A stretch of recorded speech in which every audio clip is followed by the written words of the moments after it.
Hey guys, just got done watching Wes Craven's 1972 classic, The Last House on the Left. I don't know why that's up there because that's got nothing to do with the thing from what I remember. Completely different person. But anyway, this uh, this was Wes Craven's first film, his first written film as well. So I really like that. I thought that was kind of, it makes it special because Wes Craven's an icon. I do think, to be honest, this is one of his better films. I didn't like Deadly Blessing, didn't like New Nightmare, so forth. But yeah, so basically, the film stars Sandra Peabody, Lucy Grantham, David Hess, Fred J. Lincoln, Jeremy Rain, Mark Scheffler, Richard Towers, who's credited as Gaylord St. James. So that's kind of interesting. I don't know if that was a joke or not, but his name was Gaylord St. James when he was credited. So that was on the actual film. So basically, at the beginning, you get the postman. He pulls over to deliver some mail, and on the side of the mailbox, it's got Mary with an I, not Mary with a Y, and Mary with an I. And he goes, "Oh, she seems to get all this post, but she's one of the hardest asses I've ever seen." Something like that. And then you see her in the shower, right? For a mosaic glass thing. So you're like, "Ooh, this is gonna be good." Exploitation, baby. And she gets out, and basically she says she's going to go out with Phyllis Stone, who's a new friend from up the street, and they're going to go out for her birthday and go and see this group, or I can't remember what their names were, but they're going to go see a group. Does it say it on here? No. They're just on their way to a rock concert. But as they're going around, they drink some booze and they decide they want to get some pot. So they're going through the streets, and before you finish with them, basically it goes to Grug, Fred Weasel, Sadie, and Junior Stillo. And it says basically that Krug is Junior's father and basically hooks him on heroin so that he could control him, basically. Weasel's like his best friend, and Sadie's the one they all share, basically, who's just as bad as them, but like a female. So basically, Junior's outside, and they say to him, "Do you want?" They say, "Do you know where we can get some pot?" And he says, "No." And he goes, hold on. Let's see if we can work something out." And then he takes them upstairs. They lock them in. Basically, the two girls get tormented. Phyllis in particular gets tormented by the three of them, and she gets topless. Basically, they both get raped. They both get put in a car the next morning, and as they're driving, Sadie's riding Krug, whatever you want to say, in the back seat to this really cheesy music going on as well. So it's actually quite funny. I love that scene. Then they break down and they decide to take the girls into the woods, where they're basically tormenting them, and because of Junior, they decide to force them to do lesbian acts together to get off of each other. So after that, she basically says, Phyllis says to Mary, "I'm going to run for it. When I do, you run off as well, the other direction, while I distract them." So off Phyllis goes running, and she gets chased with some more cheesy music. It might have been like this. It should have been like this. And Marie, instead of running, she decides to talk to Junior and go, "Have you got a girlfriend? Oh, I could be your friend. I'm going to call you Willow because you look like Warwick Davis." She does that because Willow didn't come to after this movie, but it might as well have been. And basically he goes on about, he's really sarcastic, like, "Yeah, of course I've got a girlfriend, right, yeah, you know I didn't," and all this stuff. It's really funny. So she gives him basically the present she got at the beginning of the film from her dad, which is like a pendant. She puts it around him and they're running off together, right? She's holding his hand because she promises him she can get him a fix of methadone or whatever he needs because he's a drug addict. So basically, Phyllis gets to where there's people driving along, but she gets cornered off by Weasel, Krug, and Sadie. So Weasel stabs her right in the bum. That's right, stabs her right in the bum.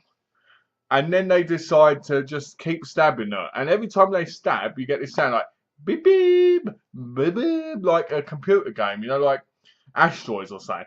Beep beep beep beep beep. It was really fun though.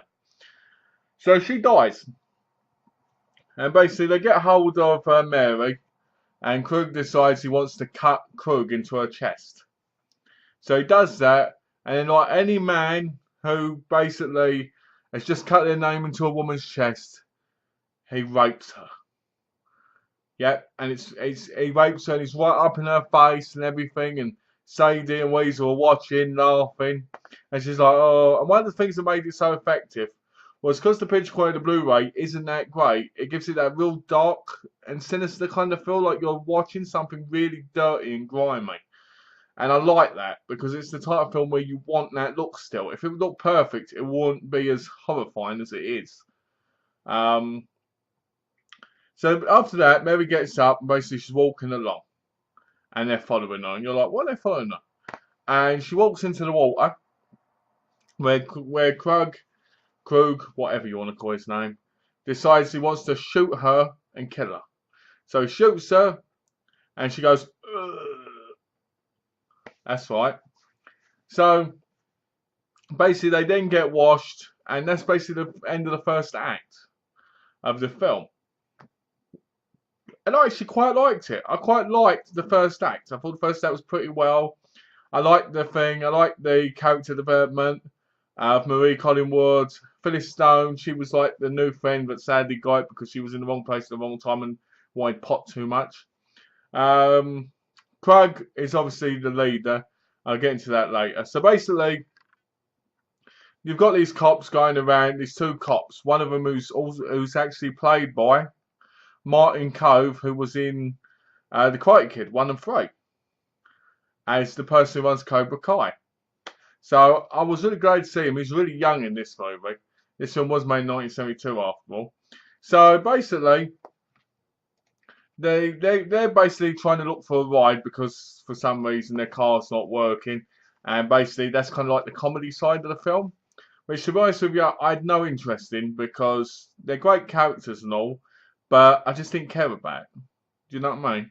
So basically, then they end up, then Krug, Weasel, and Junior and Sadie end up at Marie Collingwood's house. Where Dr. John Collingwood and Estelle Collingwood, her parents, live. So they take them in, and Krug and that, they're dressed in suits, and the only one who isn't is Junior.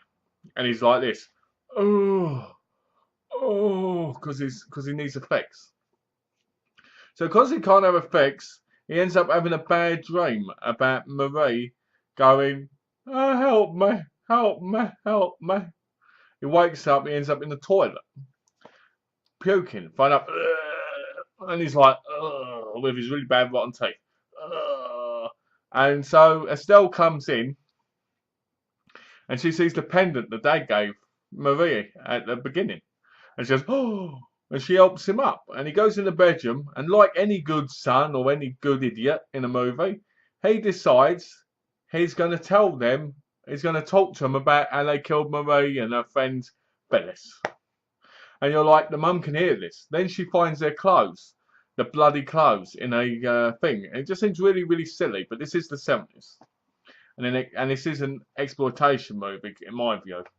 So we go further on, and basically Weasel says, well, wouldn't you know? And he shows Krug pictures of basically Marie. And they go, what's the chances in that? But we get in the same house.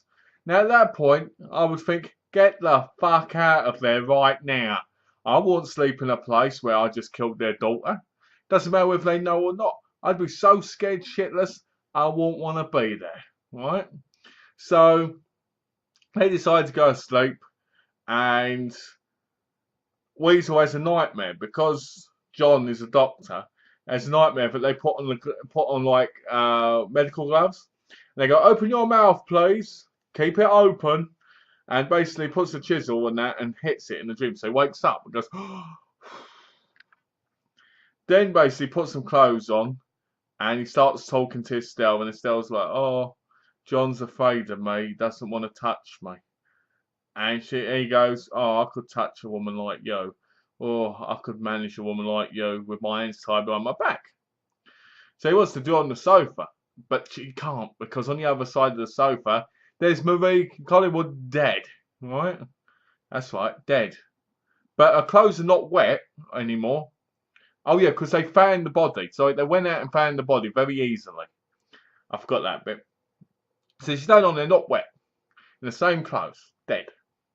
And they go out, Owen and Estelle go out, and basically he says, go and tie my hands up behind my back, and she goes, oh, I couldn't. And he forces her to, basically. And then she goes to open his zipper, and his penis gets caught in the zip. And he goes, oh, and she goes, how could that little thing get caught in there, basically, you know. And she goes, do you want me to yank it? And he goes, no, put it gently. So she does. So then she gets on her hands and knees, and she says her prayers, as I call it. And she's working it like anything. He goes, oh, I'm gonna orgasm, baby. I'm gonna orgasm. Oh, yeah, come on, mama, and all this. And she goes, are you sure? And just as he's about to, she bites into that fucker. She bites into it like nothing tomorrow, and she rips it off him. And then he falls on the floor, and he's obviously bleeding to death. Bloody hell, right? What a mother. And what a mother. If my mother did that, if somebody did that to me, I'd be proud of her. I'd be high-fiving her in the sky. You know what I'm saying? Woohoo! Yeah. And then basically the dad, he takes the gun that they've got in the room and he holds the shotgun and wakes them up. And David Hess, who plays Greg Stillo, goes, oh, what are you going to do with that? And he turns the light off, and basically there's this big shot out, and you don't hear it, you don't know who got killed or anything. And they end up fighting in the living room. And basically, he keeps going on about Maria because he sees her body on the sofa and goes, she was a lot harder to fight than you, Doc. Yeah, she put up more of a fight than you. And he's taunting him for the whole time. And then Junior turns up and is holding a gun to Krug, right? And he's holding a gun, and Krug says to him, his own father, or I think it's supposed to be his father anyway, and he goes, I want you to turn that gun around and shoot yourself in the mouth. Blow your brains out. Now, John's behind him. Obviously, it's lost concentration of the guy who wants to kill him. And he goes, blow your brains out. Blow them out. So Junior blows his brains out and goes, ooh, down the wall. And you're like, wow, this guy was weak. And he wasn't a drug addict. Drug addict scumbag who just can't handle himself. There's one thing being a drug addict. There's another thing being a drug addict scumbag who you're going to kill yourself because somebody tells you to. Man up, boy. Man up. All right? So there's me going, oh. Then he turns around and he's not there. John's not there anymore. So he picks up the shotgun, opens the basement door, and here comes John with a chainsaw. And he goes to shoot him. And he goes, sorry, Krug, one bullet. And then he goes, so Krug shuts the door and leans up against it. And you're like, hold on a minute, a chainsaw can go through it. So chainsaw starts going through it and basically decides to run off. And then basically hides behind all these things, and Sadie turns up with a switchblade, and she goes, stay away from me, Krug, stay away. And he goes, Sadie. Right? So Sadie decides to run. But who does she run into? She runs into Estelle. Estelle's beating him up, and you're going, come on, mama, kill that woman, get her. Get her. Right? So Krug is basically trying to get away. And basically, there's a point where he tries to get out the door and he gets electric shock because John earlier set up traps to stop him from getting away, which was quite clever. And basically, he gets him and he gets him in a corner. And Sadie runs away and she ends up falling in the pool. As she's getting out, Estelle runs up to her and slits her throat like that. And basically, Krug is stuck in a corner and the police on him and go, don't do it, John. And he still does it. Now, that's basically the end of the movie. Estelle and John standing there together after killing the people that were responsible, basically, for killing their daughter and Phyllis. So the film, to be honest with you, I think the film is an amazing achievement. I think it cost 90,000 to make. Let me have a quick look to make sure. Yep, it cost 90,000 to make. It's a fantastic movie, great scenery, and it's got a great cast in it. I will be honest though, if it was my kid who got raped like that and I found out, I'd probably do the same thing. I'd probably want to kill the people involved. I mean, the whole time I felt myself cheering on the parents, going, "Yeah, come on!"